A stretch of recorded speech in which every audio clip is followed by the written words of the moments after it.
Hi guys, I hope you can hear me. I am currently sat in a very quiet area of the moors and I've just done a very knackering walk to get to this point. But I wanted to talk to you today a bit about Wuthering Heights. Yes, Wuthering Heights. This is the reason why I'm currently here on the moors. So this is the Haworth Moors and I have just literally gone past Hopwithens, which apparently was the inspiration for Wuthering Heights. I think this is debatable, but it's a nice location to go to, or at least strive to get to, because it's a nice long walk and it's mostly uphill anyway.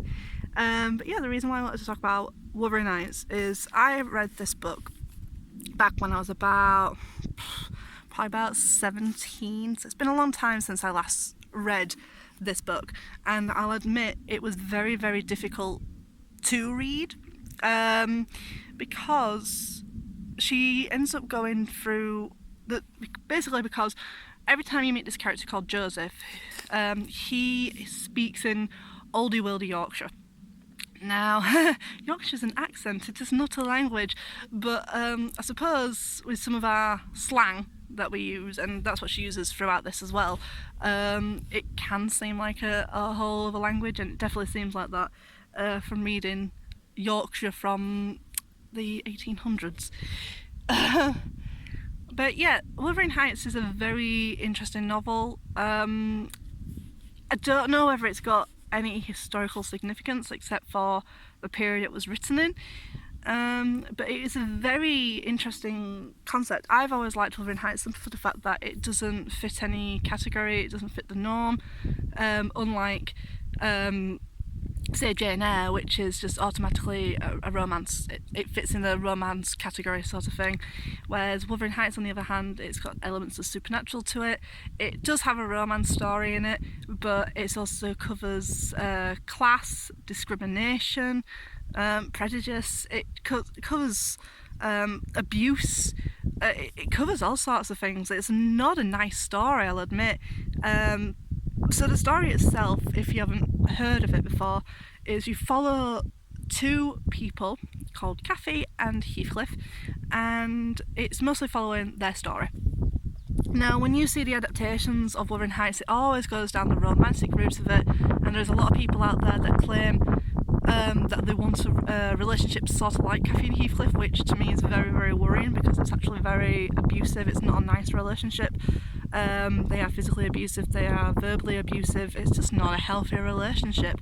However, they are very consuming, which again is not healthy. It's all consuming, and I'm assuming that's what people like about the relationship, is the fact that there is a line in it where she goes, "I am Heathcliff," and she's basically talking to Nellie, I think it is, the kind of like maid nurse person, and Cathy's talking to her and basically explaining that she has to marry someone, and she has to marry him for wealth, basically. She has to marry him for money and security, but she loves Heathcliff because she and Heathcliff just have this bond, they have this understanding, and it's, in all fairness, they've known each other since they were kids, so that kind of doesn't really help the situation. But yeah, she goes on and on about how much they are one and the same, basically, and hence the line "I am Heathcliff" comes out of it. But it's definitely a powerful read, and I would recommend reading it if you can. Get a copy of it. Like I said, it's quite difficult to read because it does speak oldie worldy Yorkshire, but those are only every now and again when you have the character Joseph in the story. But yeah, it's one of my favourite books, and I always like the idea that I was a Cathy. I don't think I am a Cathy, but I liked the idea I was a Cathy.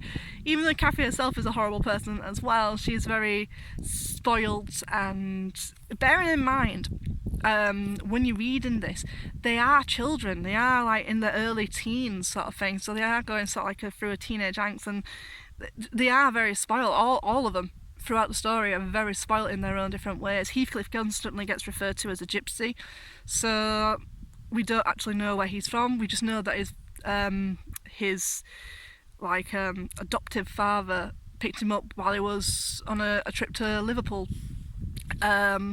So yeah, we don't actually know much about Heathcliff except that he's constantly referred to as a gypsy, so it means he may have had a dark complexion. He's very aggressive, he's very angry all the time. He's not a nice person. None of them are nice people. None of the characters in this book are nice characters, really. So you're not really going to be able to try and love the characters, but the book itself is a very interesting read. I don't know, I'd definitely recommend it. It's one of my favourite Brontë books that's out there.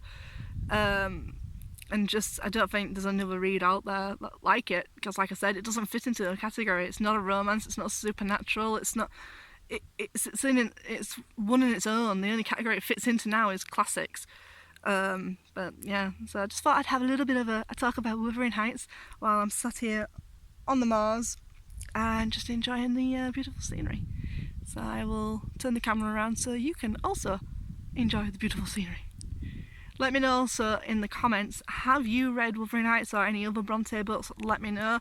And yeah, I hope you're having a nice day. I hope you're enjoying the day, doing wonderful things. Hopefully maybe you're also out on a hike when you're watching this video. Maybe, who knows. See you later guys.